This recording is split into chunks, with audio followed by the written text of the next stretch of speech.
Տիկին Սահակյան, Բաքվում Կարմիր խաչի գրասենյակների փակվելուց հետո ինչ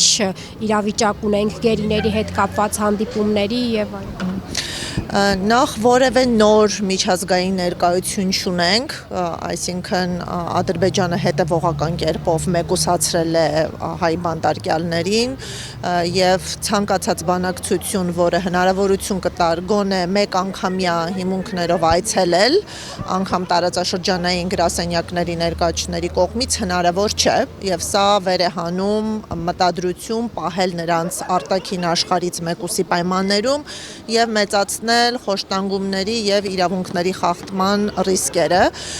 Միաժամանակ Ադրբեջանը պարտականություն ունի տեղեկատվություն տրամադրել մարդու իրավունքների եվրոպական դատարանին, վերջնաժամկետը սահմանված էր նոյեմբերի 4-ը,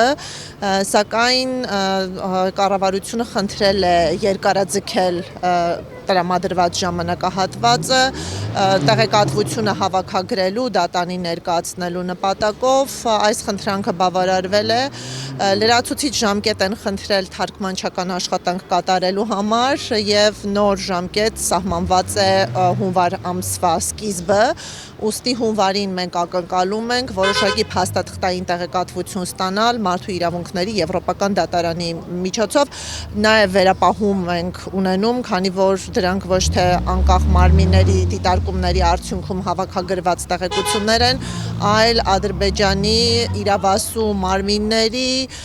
նրանց պատկանող բժշկական հիմնարկների կողմից կազմված փաստաթղթեր, որտեղ մենք հայտնաբերում ենք նաև իրականությանը չհամապատասխանող տեղեկություններ։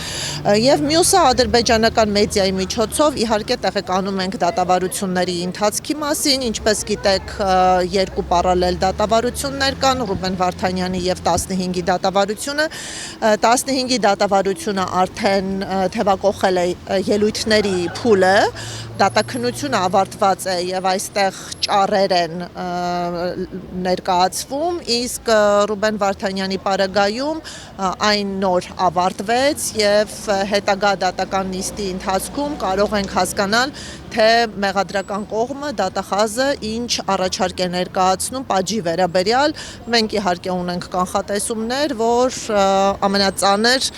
պատժատեսակներն են առաջարկվելու ընդհուպ մինչև ցմահ ազատազրկում։ Ինչ-որ տվյալներ այդ արդեն չէ շրջանառվեցին, որ Արայիկ Հարությունյանին մի քանի հոգու ցմահ, մնացածին 15, 25, 30 տարի։ 15-ի դատավարությամբ սա որոշակի է,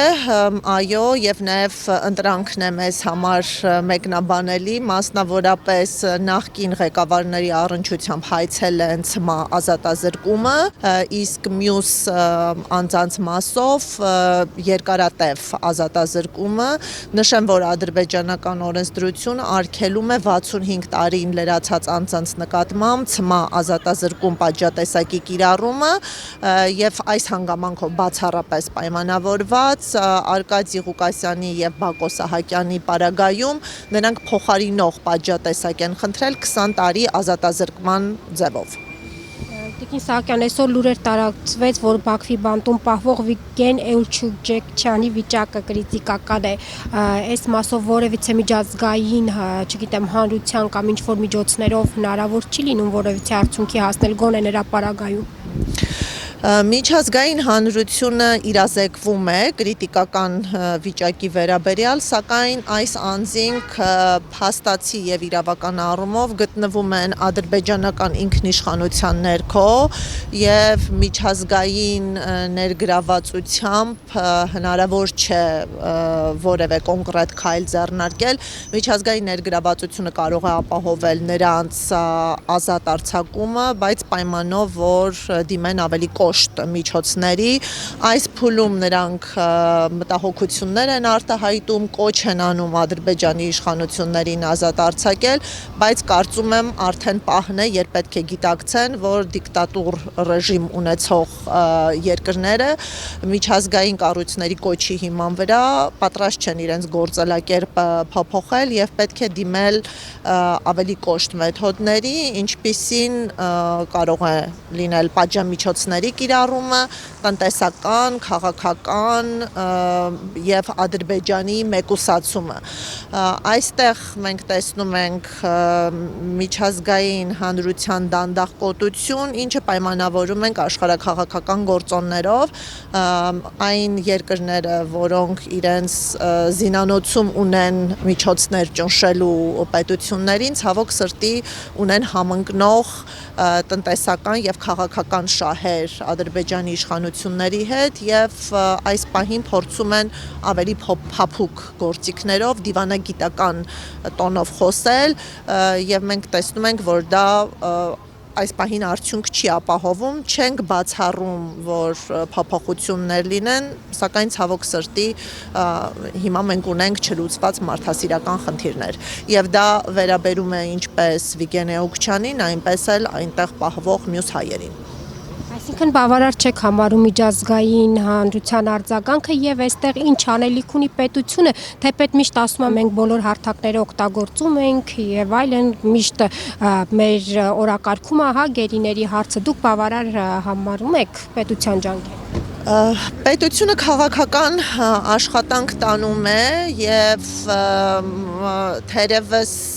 անխուսափելի էր այդ աշխատանքի իրականացումը հաշվի առնելով, որ պետությունը բանակցային կողմ է եւ մշտապես լեգիտիմացնում է երկկողմ շփումները Բաքվի իշխանությունների հետ, սակայն մեր գնահատմամբ թերացումներ կան եւ սա է պատճառը, որ խնդիրը մնում է չլուծված, թերացումները նաեւ միջանկյալ բնույթի են, օրինակ Հայաստանի Հանրապետությունը հնարավորություն ունի տեսակցել իր քաղաքացիներին, այստեղ սահմանված է Հայաստանի սուվերեն իրավունք Վիեննայի կոնվենցիաներով եւ անգամ եթե բացակայում են դիվանագիտական եւ հյուպատոսական հարաբերությունները, Հայաստանը կարող է դիմել երրորդ չեզոք երկրների եւ խնդրել Հայաստանի Հանրապետության անունից տեսակցել իր քաղաքացիներին։ Այս իրավունքի իրացումը Հայաստանի Հանրապետության կողմից կկոտրեր մեկուսացվածության շղթան եւ կմեծացներ հույսն ու հոգեբանական բարեկեցությունը այնտեղ գտնվող հայ պատանների, սակայն առ այսօր այս իրավունքը իրացված չէ եւ հասկանալի է, որ սա որևէ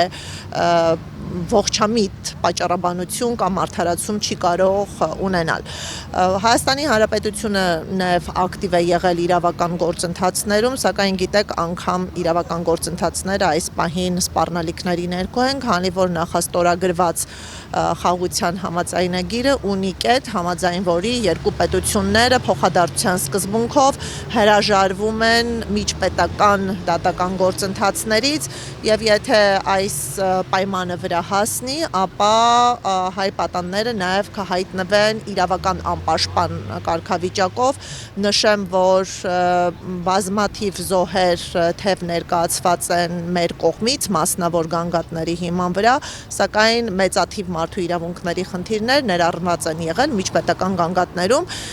եւ այդ խնդիրները չլուծված են։ Լուծման պայմաններում հրաժարումը